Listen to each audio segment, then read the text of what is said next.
पसंद है। मैं पहले भी सुना चुकी हूँ लेकिन मुझे बहुत पसंद है, इसलिए रिपीट कर रही हूँ। Thank you very much. एक बार जब भगवान राम और सीता जी वनवास के समय घने जंगल में जब विचर रहे थे तो सीता जी को बहुत पानी की प्यास लगी। चारों तरफ देखा, पानी कहीं था ही नहीं और सीता जी पानी की प्यास के लिए बहुत व्याकुल हो रही थी। तो भगवान राम भी बहुत ज़्यादा परेशान थे कि अब पानी कहाँ से मिले, उनको बहुत प्यास लगी है।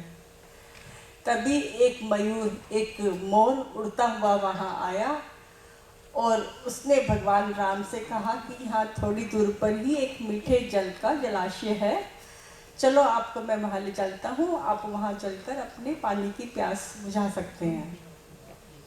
भगवान राम ने कहा कि भाई ठीक है, चलो तुम हमें ले चलो। लेकिन उस मयूर ने कहा कि मैं तो उड़ के जाऊँगा और आप लोग चल के आएंगे तो ये बहुत मुश्किल होगा आपके लिए।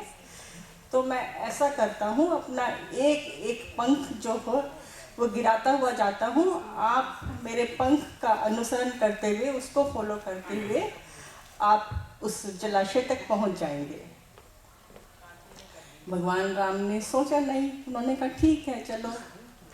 और वो पंख, अपना एक एक पंख गिराता हुआ और जलाशय तक भगवान राम को ले गया।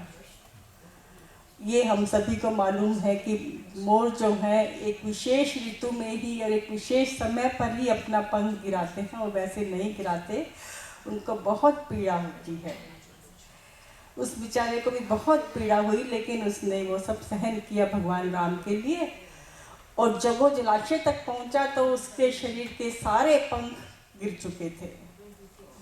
जब भगवान राम वहाँ पहुँचे तो उन्होंने देखा कि अरे ये तो मरणासन हो गया है, इसने अपने सारे पंख गिरा दिए हैं मेरे लिए। तो भगवान राम को बहुत दुख हुआ, बहुत ही दुख हुआ। सीता जी भी बस बहुत दुखी हुई कि इसने क्या किया।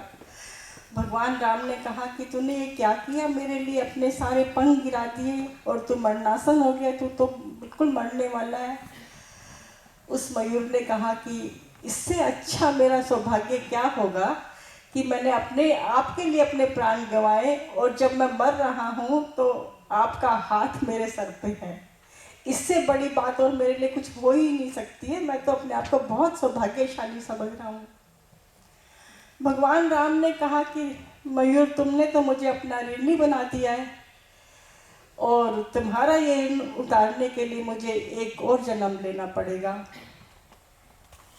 इस तरह से भगवान राम ने जब कृष्ण अवतार लिया तो उन्होंने उस मयूर पंख को अपने शीश पे धारण किया।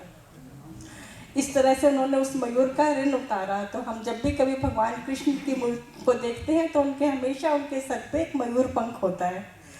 तो ये इसी वजह से ही भगवान के सर पे ये मयूर पंख होता है, उन्होंने उस मयूर का वो ऋण उतारा। जब भगवान को ऋण उतारने के लिए अवतार लेना पड़ा तो हम लोग तो मनुष्य ही हैं, हम तो जाने अनजाने कितने ही सबके ऋणी हो जाते हैं और पता नहीं कितने जन्मों के चक्कर में पड़े रहते हैं।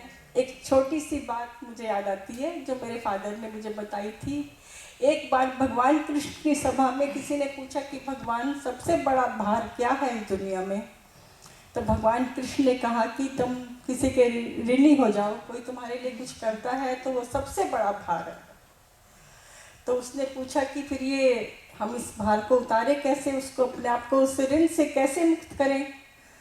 तो भगवान ने कहा ये तो बहुत मुश्किल है कि तुम अपने आप को उसके ऋण से मुक्त करना बड़ा मुश्किल है।